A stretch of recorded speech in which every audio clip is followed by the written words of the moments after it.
Hi everyone, Abby here. A double upload in one day because we have a surprise reveal. It is time to unleash the beast within. Here comes the Season 8 Mythic skin, Grand Beast Orisa, with new ability sound effects, a new ultimate look, and multiple color and weapon options. I'm going to let the video play out in front of you. Enjoy. Who's ready to have some fun?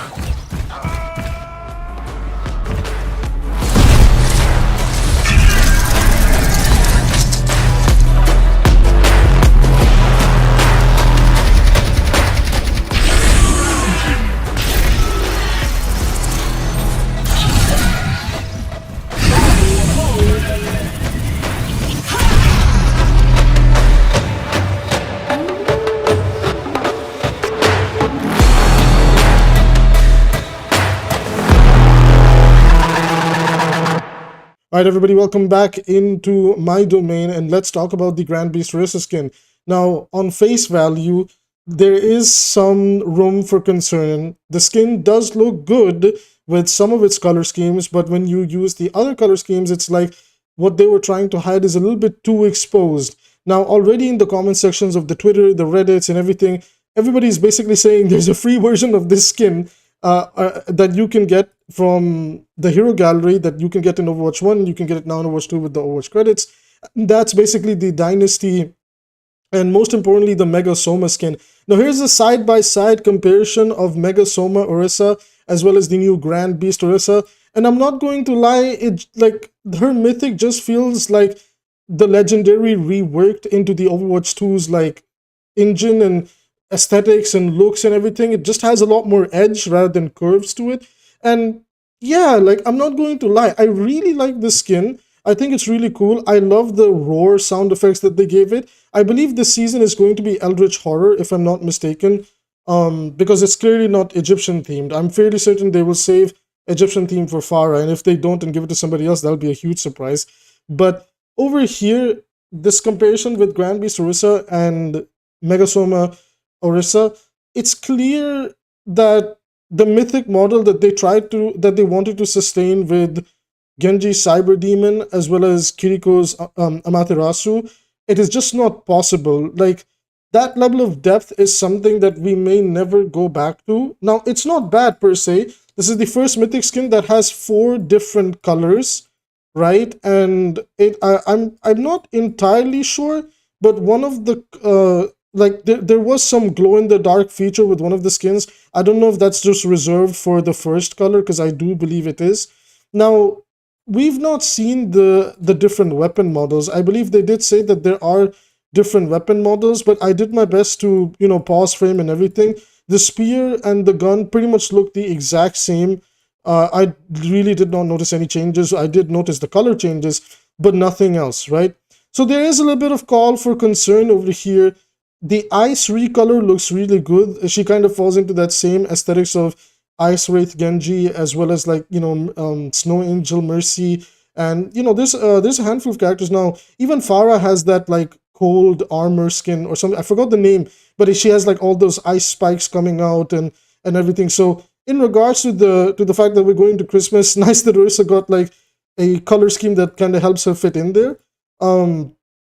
But overall, the skin is good. The skin pretty much shines with the dark purple and red color scheme. It really reminds me of her OR14 skin, and I'm fairly certain the artists were trying to go for that as a callback to her roots as the OR14 bots that we face in the different, you know, boss battles in the PvE missions from Overwatch 1. And then, you know, the other color scheme that really helps save the skin is the light blue ice-like color scheme that she's got going on. That one is really nice as well.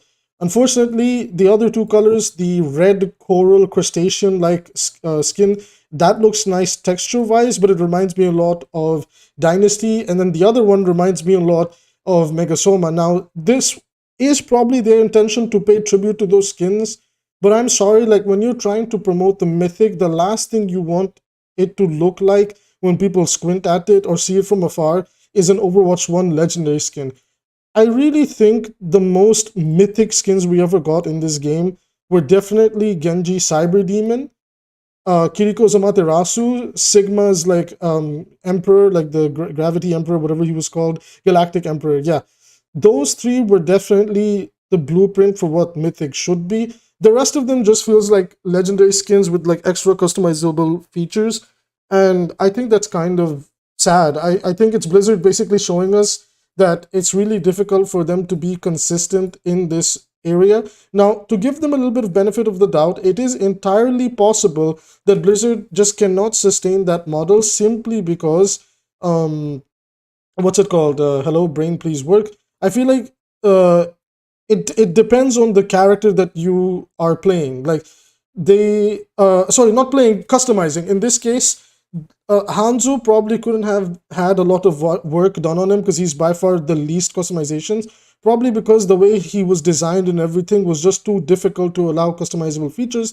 The same can be said for some of the more like other heroes that have less customizable features, right? Junker Queen also had an okay amount of customization, but they weren't as flashy and, you know, out there like Sig, Kiriko, and Genji. So it's definitely something that, you know, Blizzard definitely needs to be a little bit more cautious about, because I'm just saying, like, have a quick look at this funny meme that Overwatch Cavalry posted. Follow them on Twitter, amazing Twitter account for Overwatch news and all sorts of other things. And look at this, corporate needs you to find the differences between this picture and this picture. They're the same picture. Guys, I'm not going to lie. If you kind of lean away from the computer, if you blur your vision or even just squint a little bit, I'm squinting, they literally look like the same thing. It's a little bit saddening. It's a little bit disappointing. Let's keep it real. The color swaps is what saves the Mythic skin. The effects. Let's talk about the effects. I really didn't talk about the effects. The effects are amazing. The fact that her ultimate causes a sandstorm and then she breaks the ground open when she slams the spear, dude, that is pretty sick. I'm not going to lie. The fact that she's going to cause a sandstorm, like a mini sandstorm, just before her ult, that is unironically pretty damn cool. All right, effects wise, that is pretty damn cool. Okay, and then Fortify didn't really seem like it had any effect on it. If somebody caught something, please let me know. At least, you know, I didn't take away anything from that video, but I did notice the spears has different sound effects. I think for the spear spin and the Fortify, it's just different sound effects, like they sound different, right? Now, final new surprise going into Overwatch 2 Season 8. Now, I'm going to cover everything in a moment. We'll do it bits and pieces throughout the days. As soon as I get the info, I'll make a video. You'll see it in less than an hour. And that is basically Overwatch 2 Call of the Hunt. You can see on your screen now, I believe this is Junker Queen or Ashe. I do believe that this is Junker Queen. But I'm not going to lie, she's been getting a lot of skins lately. She really has been getting spoiled in the skin department. Now, I could be wrong, this could be Ashe, but I'm not going to lie. The wider face structure, the scars, just the piercing, the lip piercing honestly just gives it away. And the fact that in her, like on opposite to her face to the left, it looks like she's holding up an axe. This is pretty much Junker Queen. So it looks like some sort of like, this could, I don't know what the Battle Pass theme is. I don't know if it is Eldritch Horror. People are saying it's Eldritch Horror. However, it looks like the theme is going to be like a wild jungle theme. So most likely we will see a lot of like animal-like skins for the characters. And then there'll be like hunter-like skins for characters. I do believe this is the theme, right? So that's probably why for Orisa, they leaned into her bug-like look. This means that characters like Winston and Wrecking Ball are almost guaranteed a skin. If they don't get it, I'll be surprised. And I'd love to see what they do with the other characters. You know, like, are they going to become like animal-looking things? Are they going to become like hunter-like aesthetics? I don't know. We will see.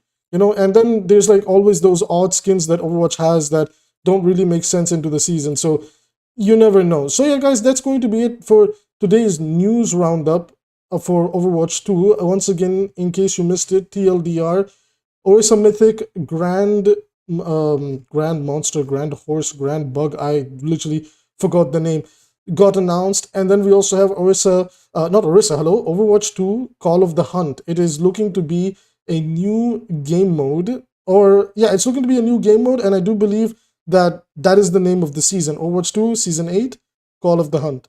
Let's see how exciting this is going to be. I'm also excited for the upcoming patch notes. So let's see what Blizzard has been cooking. Anyways, guys, if you want to support the channel for free, you can do so by hitting like and subscribe. 80% of you are not subscribed. Let's change that, guys. If you're watching my videos that frequently, just hit this little red button, man. It means a lot to me, okay? In the comment sections, let me know, what do you think of this Orisa Mythic skin? Is it nice? Is it worth it? Is it good? Is it bad? I really want to know what you think. Let me know in the comment sections down below. I will see you guys in the next video.